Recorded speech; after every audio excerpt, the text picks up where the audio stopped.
As we begin our Thursday, we see an area of showers in north central Texas. That is going to be the starting point of our system that's going to move into eastern Texas on Thursday afternoon and generate the risk of severe weather. Out west, we continue to see relentless rain for the coast of Washington and Oregon and those significant higher elevation mountain snows impacting that region for our Thursday morning. By the time we get to Thursday afternoon, this is 1 p.m. Eastern Time, we start to see that line of storms starting to develop across southern Oklahoma into far northeastern Texas, stretching all the way down to the Gulf. Out west, we continue to see the precipitation move on shore, but the intensity has definitely lessened.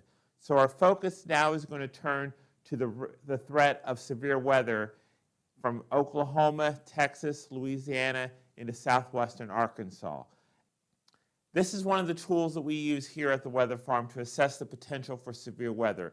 This is a hodograph. And what a hodograph tells us is we take the wind direction at the surface. So this would tell us that the winds are about 130 degrees from the east-southeast at the surface.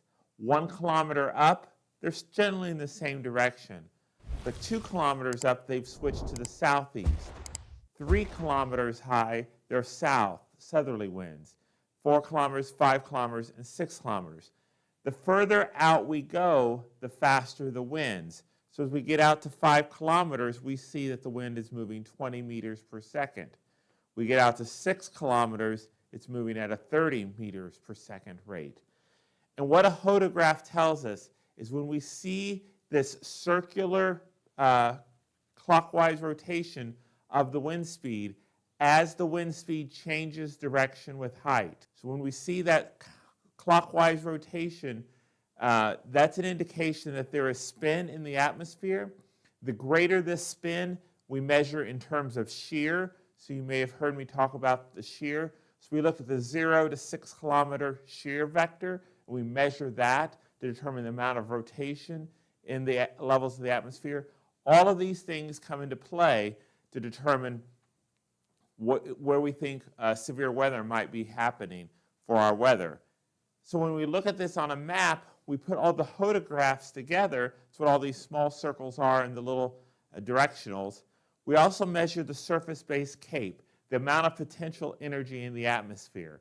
So we see that by Thursday afternoon, it's southeastern Texas that has the greatest chance of convective potential energy available for thunderstorms or a possible tornado. And it's one of the reasons why the Storm Prediction Center has put this area under a slight risk of severe weather for our Thursday. It's going to be this area that we're going to be focused on. In fact, the Storm Prediction Center has given a 5% chance of tornado development within 25 miles of any point within this area. If these storms come together and form more of a line rather than discrete supercells, the tornado threat's going to be much lower. But it's something that we're going to have to watch and monitor throughout our Thursday. Stay tuned to your local weather for the latest information. I wouldn't be surprised as we get closer down to the Gulf that we see an area of maybe 10% chance of tornado by the time we get to Thursday afternoon. We look at this line, by 7 p.m., it is congealed into one single line. That's why I think that the threat will be done by 6, 7 o'clock at night. These storms will have lost their available energy to develop into discrete supercells, and instead they will have congealed into a line of storms stretching through Arkansas, into Texas, into far western parts of Louisiana. In terms of rainfall for our Thursday, this takes us through Friday morning at 7 a.m. Where you get under the heaviest thunderstorms, where you're going to see the most rain. So we're going to see widespread 1 to 2 inches across far northwestern parts of Louisiana, southwestern Arkansas, northeastern Texas, and southeastern Oklahoma. We may see heavier amounts down here along the coast, but again, it's going to determine if you get under the right thunderstorm for that to happen. By the time we get to Friday morning, those heavy thunderstorms have moved out. We may have a rumble or two of thunder across Tennessee into Mississippi, but the threat for severe weather is not going to be as extreme as it was on our Friday.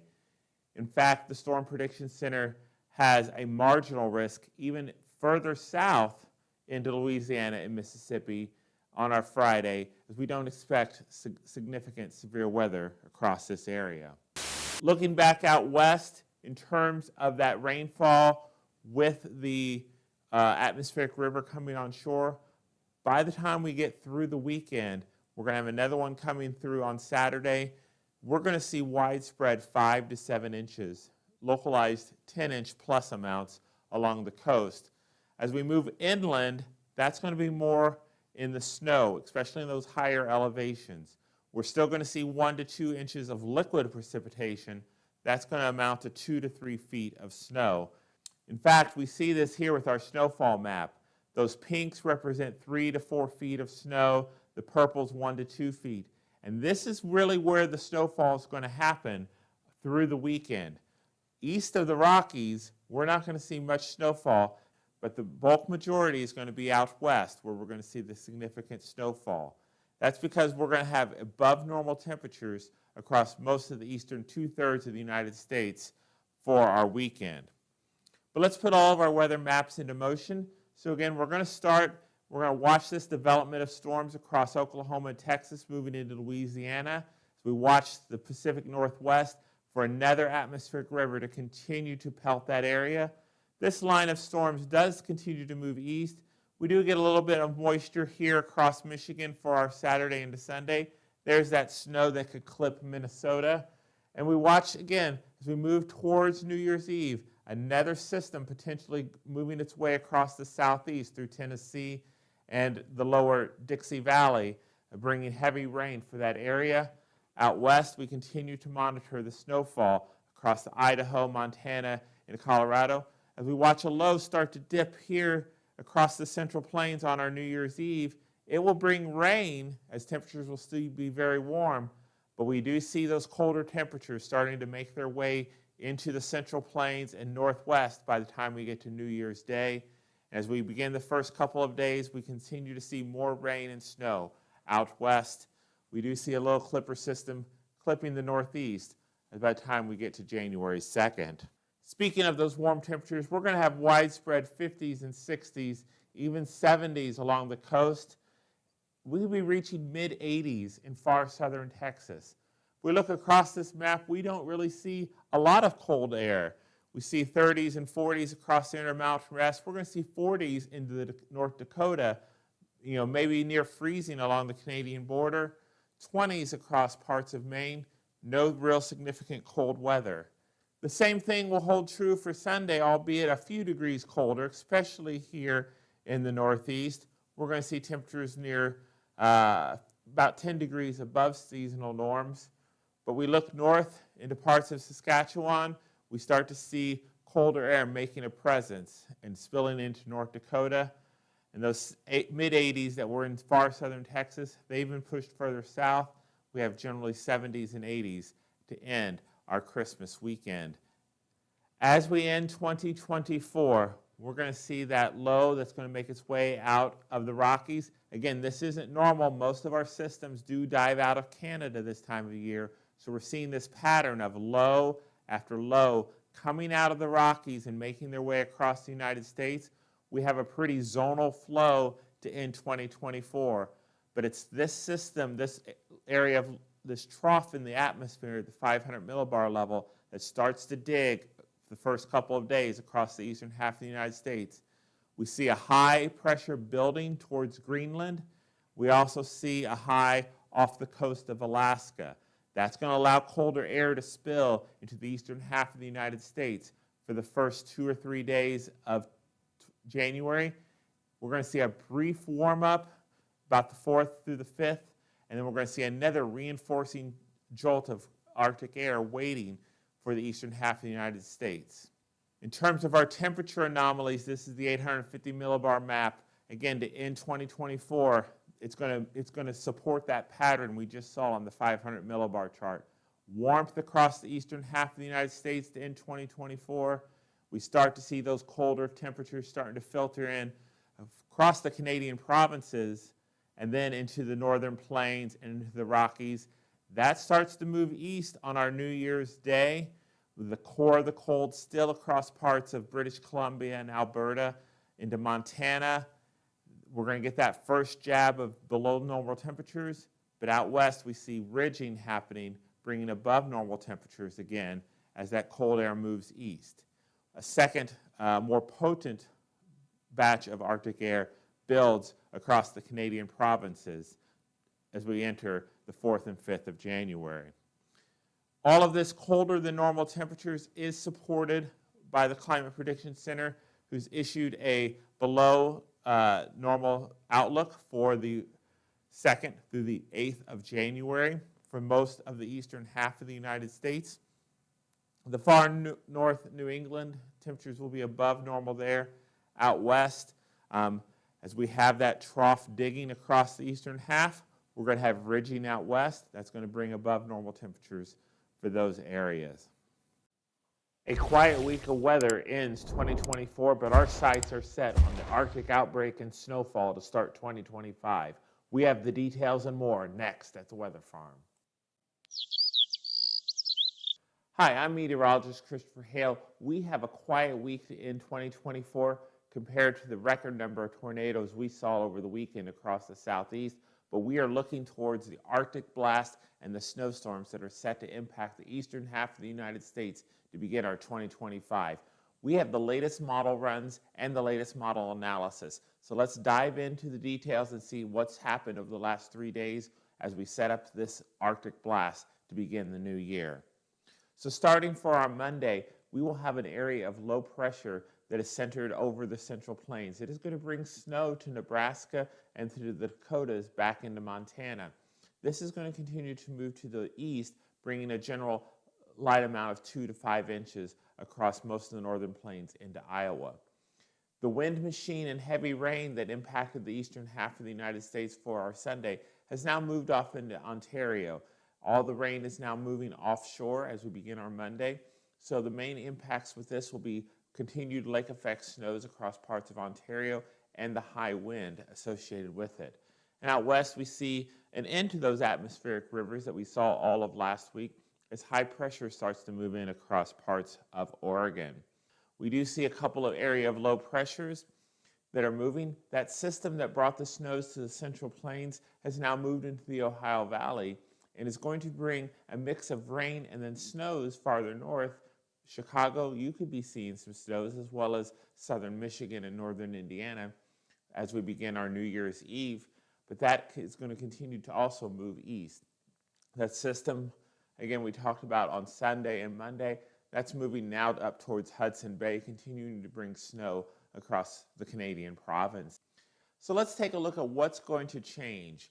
As we've been talking for several days now, we are going to see a pattern change, and that is going to be exemplified here. We're going to see this area of low pressure that's going to move across the Ohio Valley. That's that snow for our Monday into Tuesday. And then we're going to see a reinforcing jab of colder air as the trough continues to dig across the eastern half of the United States to begin our 2025. But look to the north. We start to see this high pressure building across parts of Greenland. At the same time, northwest of Alaska, we start to see that North Pacific high block building here. What that is allowing it to do is to continue have round after round of colder temperatures and troughs impacting the eastern half of the United States. That cold air is able to go poleward across the North Pole down into the lower 48, and we see continued cold in the forecast as we get into the first full week and then into the second week of January. And we see this too with the Euro model with the Arctic oscillation. As we end 2024, we see that the Arctic oscillation is positive, but it soon goes negative, and we see that negative trend continuing for several days till mid-month, really. So it's something to keep in mind that as we look at this map each and every time, that the forecast can change based upon the range of possible outcomes based upon the different commuter simulations. But we see that by the third week of January, we start to see the Arctic oscillation trending back to positive. We saw that a week ago when we looked at this particular map. If you want to, go back and look at last week's video for information on that. But the thing I want you to know is if you looked at last week's video at February 1st, this value was around a +2. It has declined to about a +1 value at our latest forecast. So there are signs that once we get into this colder pattern, we may get a brief reprieve toward the end of January, but there are maybe some signs that maybe as we enter into February, we might go into another colder pattern to start the second month of the year. This is our 850 millibar anomaly map showing above normal temperatures for the eastern half of the United States as we close out 2024, while out west you're experiencing cooler than normal temperatures, especially in the Rockies where you've seen that mountain snow in the Sierras as well, those heavy mountain snows from those Arctic atmospheric rivers. We're going to see cooler temperatures. But what this model is going to show is by the 2nd of January, we start to see ridging building across the west, bringing warmer than normal temperatures here. What that's going to do, that ridging that's building east, it's going to allow the colder air to start filtering in from the northwest to the southeast. And by the first weekend of 2025, we have that first batch of Arctic air impacting places like Indiana and Ohio, West Virginia, into Maryland. But right on its heels, we have another batch. We might see a brief warm-up, especially in the lower Ohio Valley into the Tennessee Valley as we get towards the 6th of January.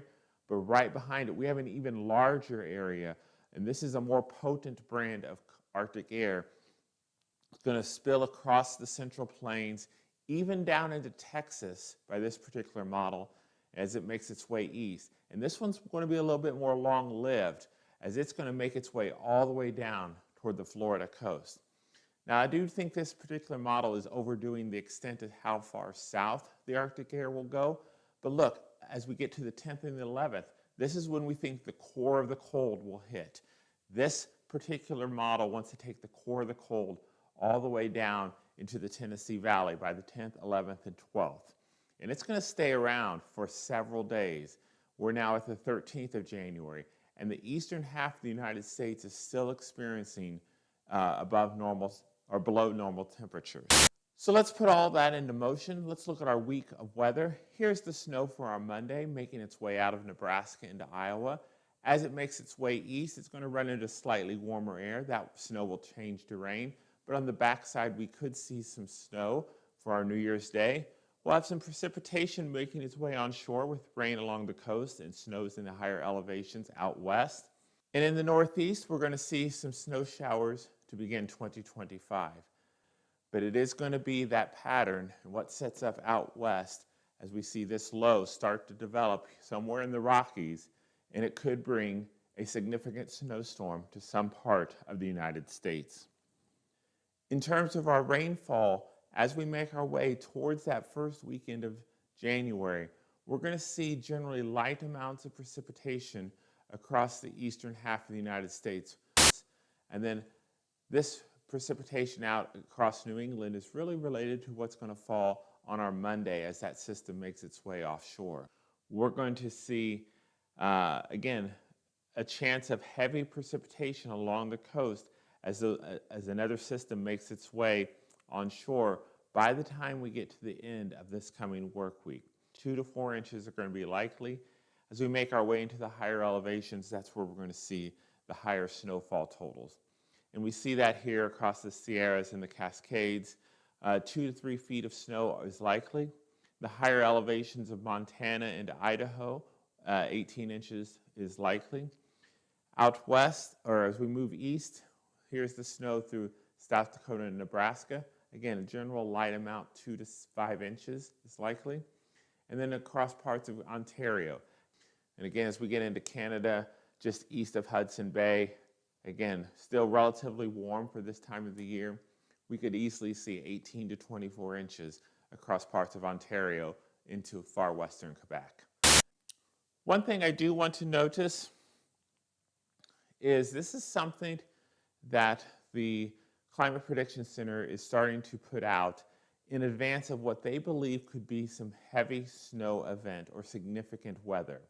So they've highlighted this dotted area stretching from Montana through Wyoming into Nebraska, Missouri, Illinois, Indiana, and Ohio for the time period January 4th through January 7th for the potential of heavy snow event occurring somewhere in this polygon. Right now, we're about 10 days out, so they've only put that risk at 20 to 40%. They've also highlighted an area from the Appalachians into Pennsylvania, New York, into New England as another area of heavy snow, again from January 7th to January 10th. The details and the timing are still to be determined. We're well over a week away from that event happening. So, just want to give you a heads up that this is what the current thinking is.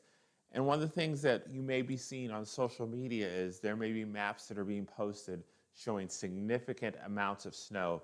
I even saw a snowfall map that had 4 to 6 inches of snow falling as far south as Jacksonville, Florida, and 30 inches of snow across southern Louisiana. Those maps are not climatologically likely to happen. Could they? Yes. But the likelihood, the climatology would tell us it's not likely. And I really don't see anything in the setup right now that would lead me to believe we're going to see a significant blizzard across the far southern parts of the United States. And so I want to put this map into our motion. This is picking a particular point in time. In this case, we're looking at 7 a.m. on Monday, January 6th. This map is going to show the total snowfall for the different parts of the United States ending at that time period. What it's doing is it's taking a point in time of each of the model runs over the last 72 hours. So if we look here in the right corner, you'll see that the models that ran on December 27th had snow. But you can see that each model run moves the axis of heavy snow up or down. Some areas that are in heavy snow are no longer in snow at the next model run. See, right now we have Minnesota in heavy snow, moderate snow, maybe some snow, no snow, up back to snow, no snow. And so things like that, we kind of look to see where the trends are. And I think that's why the Climate Prediction Center has said somewhere in this polygon, because we see a consistent path of snow in this general area across the 4th through the 7th. So that's why they've issued that risk of heavy snow. Models change each and every time they run, every 6 hours for the GFS. And so we will continue to watch this. But one thing is for certain, as we look at that period from January 6th through January 12th, the eastern half of the United States is going to be below normal. And in fact, the Ohio Valley, Kentucky, Tennessee, Indiana, Ohio, West Virginia, you're going to be much below normal. You have a greater likelihood of being below normal during this time period. So that's why we think there is great confidence that we're going to see that Arctic outbreak happen across the eastern half of the United States. We could see some snowfall happen, especially if we could lay a good snowpack down here. And as we get to the 10th and the 11th, as we saw in the 850 millibar map, if we could then get that colder air to come across that newly laid down snowpack, we could see temperatures sub-zero across a good portion of the northern part of the plains, even into the Ohio Valley, maybe even teens and 20s as far south as Mississippi and Alabama. But a lot of this is still 10 days out at least. A lot can change. And so that's why we ask that you continue to take every map you see online with a grain of salt, even my maps. I'm giving you the information I have right now. I don't pretend to have all the answers, but take it and look at it as each time. What's staying consistent? What is changing? Why is it changing? We will bring you those details here at the Weather Farm in the coming days.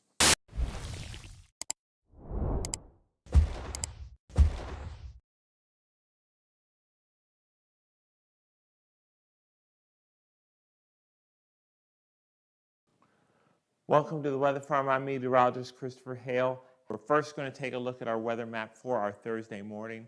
We have snow across parts of Colorado to near Yellowstone into Idaho. That's light amounts. We have the beginnings of the system that's going to make its way onshore onto Friday, beginning to impact the West Coast. We do have a clipper system making its way out of Iowa. It's going to move through Illinois and Indiana on our Thursday into our Friday, bringing light snow before it makes its way to the Appalachian coast. We have a departing low pressure system near Nova Scotia that brought rain to the northeast for the New Year's Day. That's bringing snow amounts to parts of Quebec, as we have an area of high pressure near Greenland that's kind of blocking any forward momentum of that low pressure system from making its way to the east. That clipper system has moved towards West Virginia, bringing snow to the mountainous region.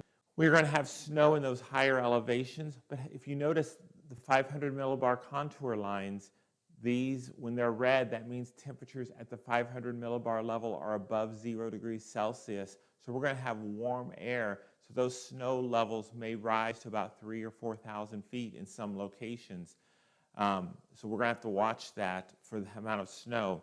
But the thing that this clipper system is doing is going to bring in a northwesterly flow of winds across the plains into the Ohio Valley, bringing much colder temperatures as we make our way into our Friday, into our Saturday. As we make our way towards the northeast in parts of Pennsylvania and New York, those areas that are favored with the lake effect snow, you will see those heavier snow amounts across parts of Ontario and Quebec. 18 to 24 inches of snow is likely as that low continues to spin. And again, in those higher elevations out west, we will see snowfall of 12 to 18 inches. So let's put all of our maps into motion. We see that clipper system making its way into Iowa, moving east. We see our weekend weather system making its way onshore, bringing heavy rain, mountain snows. We see a low pressure develop into Idaho. By the time we get to Saturday morning, that dives down through Wyoming into Colorado, starts to spread ice and snow across parts of Kansas. As that low makes its way across Oklahoma into Kansas, it's going to spread snow, rain, and ice out ahead of it. And then we're going to have along the southeast thunderstorms. But on the north side, we're going to have heavy snow across parts of central Illinois, Indiana, and Ohio. Snowfall rates could be 1 to 2 inches per hour in isolated areas. As I mentioned, that clipper system, we're going to see warm temperatures or seasonal temperatures on our Thursday, but that clipper system is going to help bring in colder air into the Ohio Valley, into the plains for Friday into Saturday. We're going to have sub-zero temperatures, 15 to 20 degrees below zero across the Dakotas and Minnesota. Teens are going to spread as far south as Lexington, Kentucky for our Saturday. And then as that system makes its way across the south on our Sunday, bringing snow to the north and heavy rain to the south, we're going to watch to see the temperatures, how they impact with the type of precipitation that will fall. But on the back side, we see another reinforcing shot of cold air as we get into our Monday and Tuesday with potentially sub-zero temperatures across parts of Illinois and Indiana. One thing that I am worried about and concerned about is the temperature gradient with this particular system. At Sunday at 7 p.m., we see a nose of warm air across parts of Tennessee, Mississippi, and Alabama, where we have temperatures in the 50s and 60s. We're projecting a temperature of 56 in Nashville, 35 in Evansville, 24 in St. Louis, and we have low teens not that far away. So one thing we're going to do is we're going to have a sharp temperature gradient over a short amount of area. This is going to lead to a tightening of pressure, and we're going to have a high wind event across parts of Illinois and Missouri for our Sunday. But how far north this nose of warm air moves will have a great impact of what type of precipitation we see. This wants to take the warm temperatures up to the Ohio River. So Evansville, while you may start out as snow initially, you will then transition to some ice and maybe even some rain before transitioning back to snow late Sunday night into Monday morning. Places like Madisonville, Kentucky, Hopkinsville, Kentucky, Bowling Green, you could stay all rain because you're going to be in that warm nose of air most of the system's duration. Indianapolis, you're going to stay in the low 20s to mid 20s. You're primarily probably going to stay all snow during this event. But how far that nose of warm air moves will have an impact on the snowfall totals and what type of precipitation, whether it's rain, snow, sleet, or ice, that you see on our Sunday. This map here shows, again, the weather at 7 o'clock. That low is projected to be near Paducah, Kentucky. We have snow to the north and west, snow to the north, but we do see ice across the lower third of Indiana, making its way towards Cincinnati, Lexington, and we see rain, and heavy rain at that, from Nashville down through Alabama and Mississippi towards New Orleans. Whether this storm remains as a line of storms and our primary threat is only straight line winds, or if these cells develop into discrete cells themselves, we could then have the possibility of rotation, and we could have the possibility of an isolated tornado on our Sunday evening. This will take a lot to watch and monitor over the next several days, and we'll bring you the latest details as they become available. And one reason I'm concerned about this is the amount of precipitable water that's available with this particular system. And again, precipitable water is that amount of if you squish everything out of the atmosphere, how much precipitation would fall or accumulate from doing that. So where you see those blues, that's indicating at least 1 inch of precipitable water. So in a classic winter scenario, if we saw 1 inch of precipitation using a 10-to-1 ratio, we would expect 10 inches of snow in that. And that's why some weather maps and some weather models you may be seeing on social media are showing places across Kentucky at 10, 15, 20 inches of snow. But as I showed you from the other map, we are going to have that warm nose of air making its way north into Kentucky. So that's obviously going to not let the precipitation fall as snow, but more as rain. In places like Indianapolis and Columbus, Champaign and Effingham, you're in the precipitable water amount of about 7/10 of an inch. So 6, 7, 8 inches of snow would seem likely if those ratios hold. Now, with the cold air in place, it might be a little bit fluffier snow. It might be a 12-to-1 ratio or even a 13, 14-to-1 ratio. So a lot of that, temperature and all those dynamics will play an impact of what the total snow amount we see with this particular system. So one thing I want to caution about is if we get this line of storms to develop, it could rob moisture from the low pressure system and points north of it. So if we have more severe weather here, it could cause us to have less moisture available across the northern part of the storm. So instead of seeing 7/10 of precipitable water, we may only see 5/10 or 4/10. So that would then cut down on our snowfall amounts. Likewise, when we have tightly wrapped systems like this low pressure will be with a tight pressure gradient and strong winds, we can develop a dry slot in these storms. So if a dry slot develops, that will obviously stop the precipitation for a period of time and cut down on your rainfall or your snowfall totals. And we kind of can see this here. So Evansville, you might be in a dry slot where you started out as snow, transitioned to some ice, get into the dry slot, and then you end with some backside snowfall on our early Monday morning. So as that makes its way onto shore, we'll get more and more data points which will then be fed into those models and which will then give us a more refined solution to where this low is going to track, how far that warm air will rise, and what will be those amounts of snowfall and or rainfall that we would see across the Ohio Valley by the time we get to our Sunday into our Monday. It'll also give us an idea of, will there be vorticity, will there be spin in the atmosphere that might cause these supercells to become discrete and tornadic as opposed to just a straight line, congealed line of storms. So let's take a look at some of the potential models. This is the GFS model. It's bringing the snow into Missouri by Saturday evening into early Sunday morning. By Sunday morning, that snow is spreading into southern Illinois, into southern Indiana by the time we get into our noon hour. Snow is heavy across parts like Indianapolis. We start to see the ice along the Ohio River. All of that moves east. We have wraparound snow ending our Sunday night into Monday. And along the south, we had that strong line of storms making their way through. The European model is a little bit slower and a little bit further north with the track of the low pressure. So it brings ice into central Missouri, rain further south by our Saturday evening. By the time we get to Sunday, it's spreading ice to places like Carbondale and Marion, Illinois, then into places like Bloomington, Indiana, but keeping snow and heavy at that, where you see the darkest blues, that's 1 to 2 inches of snow per hour, but it's bringing that ice line pretty far north into central Indiana. So that's going to be something we got to watch. And then wrapping it around with snow on the backside as we get to our Monday. All of this moves out by Monday afternoon. In terms of snowfall amounts, this is the European Ensemble, the latest run of it. It's showing, and I don't want you to get caught up on the numbers per se. This is an ensemble model run, an output from it.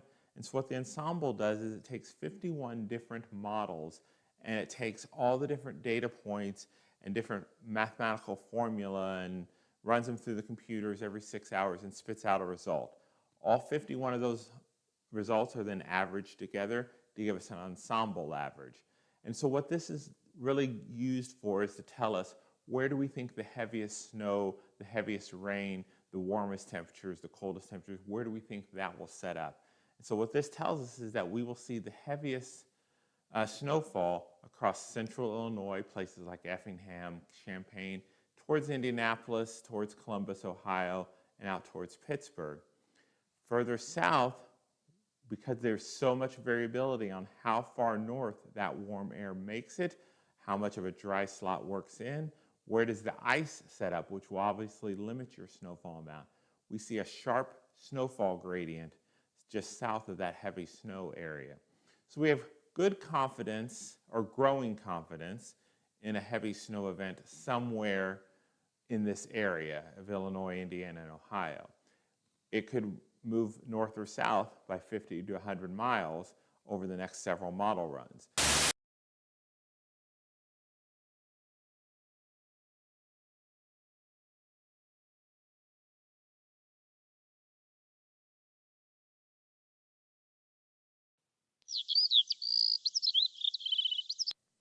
As we begin our Thursday, we see an area of low pressure centered around parts of Mexico. We see rain beginning to spread into central Texas, even some icing potentially near the Dallas area. This area of low pressure is going to move to the north and east. Across the eastern half of the United States, we see high pressure centered over the Kentucky and Tennessee border. This high pressure is bringing some of the coldest temperatures to the Ohio Valley, with temperatures falling to 10 degrees below zero. The northeast, we have some lake effect snow showers that are impacting parts of Vermont and New Hampshire. Across the Rockies, we see a little area of disturbed weather that's bringing light snow through the northern plains. A clipper system is making its way out of Manitoba into Ontario, bringing light snow 2 to 4 inches. We see light snow also for British Columbia, generally 2 to 4 inches. This is the leading edge of an atmospheric river that will make its way on shore later in the week. And out west, we see quiet conditions. As we move into our Friday, we see that atmospheric river now closer on shore, bringing heavy rain to the coast of British Columbia, Washington, and Oregon. Heavy mountain snows will continue. This energy will move across the Canadian provinces and become a clipper system that will in fact impact the northern plains later this week. But our main focus is with this area of low pressure that has made its way to near Louisiana. With it, heavy rain. We don't expect significant severe weather, though rumbles of thunder and lightning are possible.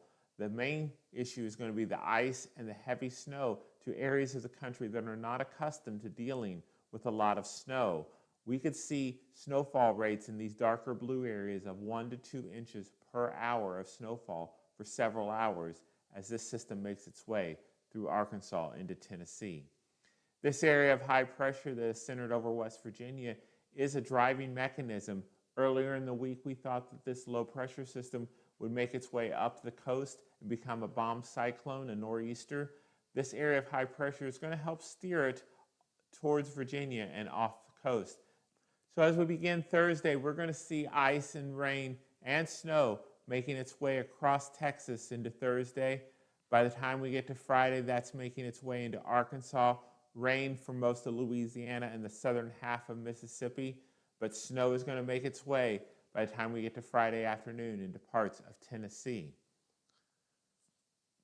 And when we look at what's going to happen across parts of Texas, and this is where we could see some of the heaviest ice accumulations, we're going to look at Thursday afternoon. We see areas of ice northwest of Waco and near Tyler, Texas. And what's causing this phenomenon? Well, this is a skew T diagram, and this is what we use to assess the different layers of the atmosphere. So we see that it is well saturated from about 300 millibars all the way down to the surface. At the surface, the red temperature tells us it's 31 degrees. The green temperature tells us the dew point is 31 degrees. We also see that zero right below it, and we see this diagonal lines that are attached to each of these numbers that are at the bottom. If you take any point along this line and you follow the diagonal down to the bottom row, that tells you the temperature at that particular level of the atmosphere. So we see that as snowflakes are beginning to fall and ice crystals, they form into the dendritic growth zone around 20,000 feet. We see them become bigger snowflakes. They fall, but then they get to about 800 millibars, about 3 miles above the surface. And we see that temperature there is slightly above 32 degrees, slightly above 0 Celsius. So we start to see melting happening. And melting is going to happen for a great part of its journey down towards the surface until it gets to about 925 millibars, about 3,000 feet above the surface. And when it gets there, then it encounters temperatures that are below freezing, especially at the surface. So it's going to fall as liquid precipitation, hit the surface, which is below freezing, and that's why we expect a significant icing event for this part of the country. So let's put our map into motion and watch this storm system. It's going to make its way out of Texas into Arkansas by Thursday evening. Snow will be falling across Little Rock. Icing in the southwestern part, rain further south. By the time we get to our Friday, that snowfall is going to continue to make its way north and east, spreading into Missouri, Illinois, Tennessee, eventually filling into Indiana, Kentucky. We're also going to see it across the northern parts of Mississippi, Alabama, to Georgia. Atlanta, you could be starting out with some ice Friday afternoon, changing to some snow. All that ice, rain, and snow is going to continue to make its way off to the East Coast. In terms of snowfall, we will expect a wide swath of 5 to 10 inches from just north of Dallas through Arkansas into northern Mississippi and Alabama. We'll see a general 1/2 inch of ice just south of this heavy snow band across parts of Texas. So it's going to cause crippling travel conditions for most of Texas Thursday into Friday. In terms of liquid precipitation, a lot of this to the north in this blue is going to be snowfall, but as we get down towards southeastern Texas, south central Texas, down towards Brownsville and Houston, we could see widespread 1 to 2 inches, 2 to 4 inches closer to the coast and to parts of southwestern Louisiana. That heavy rain continues its path into Mississippi and far western parts of Alabama. We look at the Tennessee Valley, we continue to see that swath of heavy snow, 5 to 8 inches along parts of northwestern Alabama into southeastern Tennessee. Chattanooga, you could be at 4 inches. Nashville, you're just going to miss out on the heavier snow. You're going to be more in the 3 to 5 inches.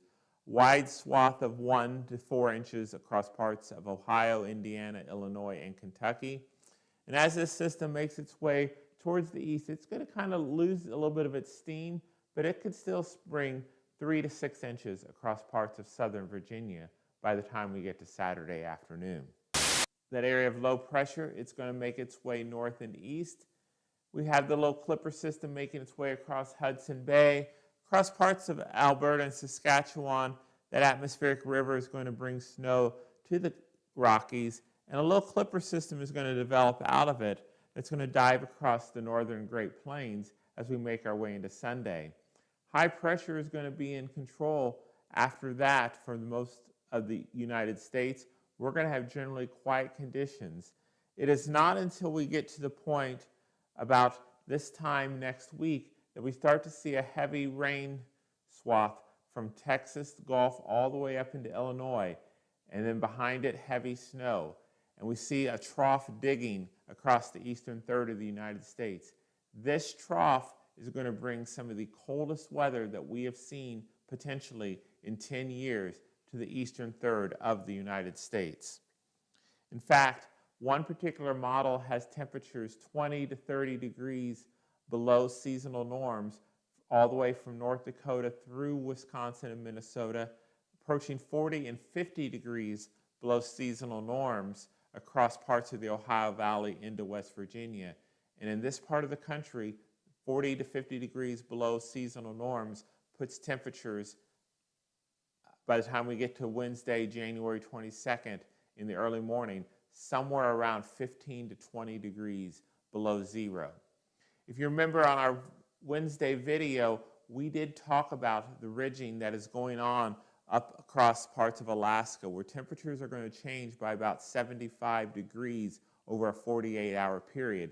That extreme ridging up in Alaska is going to allow cold air then to make its way down across the Canadian prairies into the eastern half of the United States. In fact, from the Rockies all the way to the East Coast, we're going to see below normal temperatures.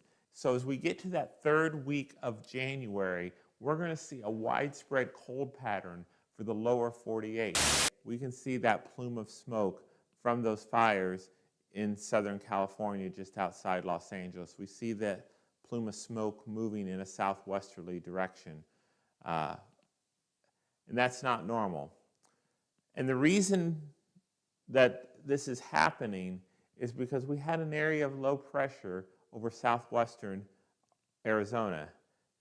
Winds around it are moving in a counterclockwise rotation. Up across parts of northern Nevada into far southern Idaho, we have a high pressure, about 1034 millibars. Winds around a high pressure move in a clockwise rotation. So when these winds are moving in a clockwise rotation, these are moving in a counterclockwise rotation, you get a funneling effect that happens where the two are meeting. And so we also have a mountain range outside of Los Angeles. If you ever travel that, we have the Mojave Desert, extremely dry area, relative humidities 10, 12% most of the time.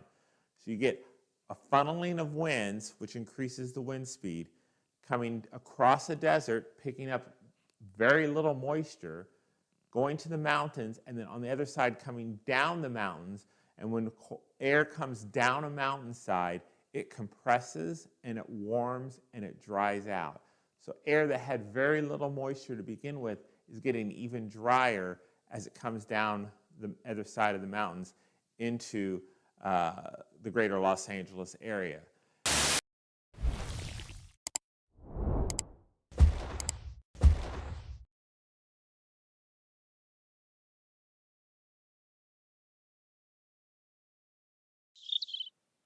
Welcome to the Weather Farm. We have your weekend weather in store, so let's dive right into the details. As we look at our Friday morning, we have an area of low pressure that is centered north of the Canadian border. It's bringing snow to parts of western Ontario. Generally 3 to 6 inches is expected. But we see strong southwesterly winds across the Central Plains into the Ohio Valley. This is going to bring temperatures above freezing for some areas for the first time in nearly 2 weeks. There could be some melting happening here, but we have this Arctic air that is set to move across the United States.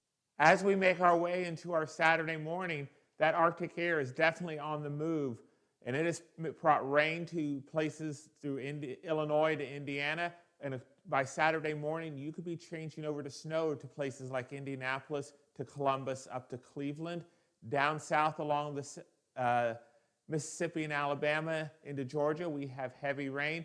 A rumble or two of thunder could be in the cards as well for your Saturday morning. This is all connected with an area of low pressure that is dragging that Arctic air into the eastern half of the United States for this upcoming work week. And out west, we do have some scattered snow showers across the Intermountain West. In terms of the snowfall from that system, once the system turns over to snow, the cold air will not reach into Illinois fast enough before the moisture moves out. So we're seeing light dusting amounts across parts of Illinois. But through Indiana, we could see north of I-70 a general 1 to 2 inch snowfall amounts, the same as we move into Ohio. Up across the UP, we're going to have lake-enhanced snowfall amounts 12 to 18 inches, as well as in northern Michigan, around places like Traverse City, we could see several inches of snow. And then we're going to watch that area of low pressure as that Arctic front extends. We're going to form another area of low pressure across the south on our Sunday. This is going to start to move up the East Coast, and it's going to bring heavy snow from places like New Jersey through New York, Connecticut, up into Maine by the time we get to Monday. Taking a little bit closer look, here we have the snow moving into Pennsylvania by Sunday morning. That area of low pressure is moving off the shore of Delaware. And if it stays on this path right along the coast, then we are going to see snowfall along the coastline with this particular system. I will tell you there is a lot of uncertainty in the modeling with this particular system. How far close it stays to the coast? Does it move a little bit inland and we get more rain in places like New Jersey, Long Island, the Connecticut coast? Or as this model predicts, does it just hug the coast and bring snow for most areas, the heavier snow being west of the I-95 corridor? Or is it a little bit further out into the ocean and not bringing as much snow to the northeast? A lot to be determined, but the solution that we feel right now is the one that does hug the coast a little bit better. And so by the time we get to Monday morning, the areas closer and east of the I-95 corridor, closer to the coast, there's going to be a sharp gradient of the snowfall amounts. We could see 1 to 2 inches across parts of Delaware, into Maryland, into southern New Jersey. West of the I-95 corridor, into Philadelphia, into Trenton, New York City, we could see a general 3 to 5 inches. As we get further north and east, we could see heavier snows across parts of Massachusetts, into New Hampshire, into Maine, where we could see 5 to 7 inches of snow likely. We will have isolated pockets near the lakes that will have some lake-enhanced snow bands as that low-pressure system wraps counterclockwise as it spins through northern Quebec. So we could see some lake-effect snow. A lot to be watched and determined. The track of this system will have a big impact on the snowfall amounts with this particular system. Again, if this system just moves 20 miles inland, we're going to see that heavier axis of snow shift further west, and we're going to see more rain along the coast. But right now, we see this as an all-snow event for the coast of New Jersey into Long Island and out to the Cape. So as we move into our next week, we're going to see an area of trough weather. This is what's going to bring the Arctic air down out of Canada into the Ohio Valley. It's going to bring the coldest temperatures that we have seen in nearly 4 to 5 years from many places east of the Rockies. We're also going to start watching as this core of the cold moves east. We're going to watch a buckle here that's going to happen in Arizona, moving into New Mexico by the time we get to Monday evening. This little buckle that we're going to see right here is going to set the stage to bring a winter weather event to the Gulf Coast as we get towards our Tuesday, and it's going to slide east. We're going to have another reinforcing jab of colder air make its way out of Canada across the Central Plains to the eastern half of the United States by the time we get to next weekend. And so we see that moving here across the Central Plains. So we're going to have a lot of cold air and reinforcing jabs of cold air over the next week over the eastern half of the United States. And we see that with our temperature anomaly. We have the warmer air across the Ohio Valley for our Friday, but right behind it is that cold air making its way down out of Canada. This is of Arctic origin. This is a branch of the polar vortex. We are going to have temperatures that are going to dive to 20 to 30 degrees below zero across the northern plains. And we're even going to get 20s and teens all the way down to the coast. And we see that that core of the cold air makes it all the way down to the Gulf Coast. That is going to help aid in, as that buckle begins to form and move across the Gulf Coast, to bring snow, freezing rain, and ice to the far deep south. And this cold lasts through our Wednesday into Thursday. We get a little bit of a break, but here comes that next batch, as I was mentioning. It's starting to organize over parts of Saskatchewan and the Rockies, and it's going to continue to move east as we go into next weekend. So let's take a look at this setup across the southeast. By the time we get to early Tuesday morning, we have snow moving into southern Louisiana. We do see some purples and pinks, so that's the ice moving in. And as that area, that low pressure moves, it's going to bring snow into the panhandle of Florida, to places like Tallahassee, ice across southern Georgia. But by the time we get to Wednesday morning, all of this is moving offshore. So we could definitely see some significant winter weather impacts. Some models do want to have this a little more aggressive. We do think that we will see 1 to 2 inches of snow across parts of southern Louisiana, into Mississippi, and to Alabama. And I think the GFS really highlights that area. The waters of the Gulf are still pretty warm, so even as that low pressure moves out and across the Gulf Coast, it's going to be moving in that counterclockwise rotation. And so it's going to pull in some of that warmer air. So that's going to limit the snowfall amounts across the Gulf Coast. But you get 20, 30 miles inland, we could easily see a swath of 1 to 2 inches. And that swath will extend up towards the Carolinas, where we could see heavier amounts. But before that system makes its way east, parts of Texas, we could see 2 to 4 inches by the time we get to Monday night into our Tuesday. In terms of our temperatures, again, as I mentioned, we are going to have some of the coldest weather. Parts of Saskatchewan Monday morning are going to be 35 to 40 degrees below zero, 20 degrees below zero across parts of North Dakota, single digits extending all the way down into the Tennessee Valley, and the freezing line all the way down to the Gulf Coast. As we make our way into Tuesday morning, and this is what I believe will be the coldest morning across the United States for this coming week. Widespread 20s and 30 degrees below zero across the upper plains, teens and 20s for the Mountain West, Southern California. You stay relatively seasonal, but that cold air, again, all the way down to the Gulf Coast. And we really see it here with our wind chill map. You take those cold temperatures, you add the winds into it, wind chills 50, 55, 60 degrees below zero for parts of this country, upper Midwest and into Ontario as we begin our Tuesday morning. Wind chills down into the teens along the Gulf Coast. But our temperatures, our actual temperatures as we move to Wednesday, we start to see a moderating trend. 20s are kind of rising back up. The single digits and sub-zero are moving into the Great Lakes and into the Northeast. They're moving into parts of Quebec. But we still have, with that winter weather system, teens and 20s down along southern Georgia. And again, into Thursday morning, we see the core of the cold from southern Georgia through the Carolinas into the Northeast. We start to see a warming trend across parts of Texas with lows in the 50s and 60s, and again, warm out west as we begin.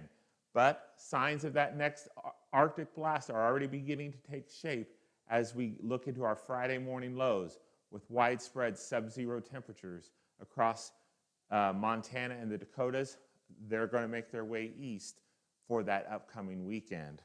And the Climate Prediction Center verifies what we are thinking. After we get through next weekend, we're going to continue to see one more week of cooler than normal temperatures across most of the United States. We did talk about this in our last couple of videos, that there were signs that the pattern change could change at the end of January. It looks like it's been moved out now a few more days, more towards the first couple days of February. With the colder than normal temperatures in place across most of the country, we're also expecting above normal precipitation for the last week of January. So colder temperatures and above normal precipitations, we're going to be watching places from Colorado through the Kansas, Missouri, into the Ohio Valley, into the Northeast, and even the upper plains. Where could a possible snowstorm set up? A lot of models are all over the place, especially we're 2 weeks out, but this is something we're going to be watching. Across the southeast, depending how far south that cold air does move, we're either going to see heavy rain or we could see a mix as we get into the Tennessee Valley. Our early look at the month of February does show that across the Central Plains and into the Ohio Valley, we have equal chances of seeing above or below normal temperatures, warmer than normal temperatures from places like Arizona through Texas along the southeast. But it is that northern tier, and now extending back into Washington and Oregon, where we could see below normal temperatures. For the month of January, those below normal temperatures have been focused east of the Rockies and really east of the Mississippi River. But now we're starting to see a trough and colder air spilling into the western part of the United States. And in terms of precipitation, we are in that La Nina pattern, so we're going to start to see more atmospheric rivers impacting the Pacific Northwest. Above normal precipitation is expected for the month of February. Unfortunately, for our friends down in Southern California, we are expecting lower than normal precipitation for the month of February. And even across parts of West Texas into Southern Texas, a much higher chance of below normal precipitation for this area, extending along the Gulf Coast and down into Florida. But the Ohio Valley is expected to have a higher than normal chance of above normal precipitation for the month of February. If we see those jabs of cold air hit at the right time that moisture is being transported to this area, February could continue to be a snowy month for places like the Tennessee Valley, the Ohio Valley, and the northern Great Lakes. A lot to watch and monitor over the next several weeks, and we will bring you the latest here at the Weather Farm. We hope you have a wonderful week, and we hope you found this video informative. If you did, like, share, subscribe, click that bell notification icon so you're notified every time we produce a new video here at the Weather Farm. We hope you have a great weekend, and we'll see you next week.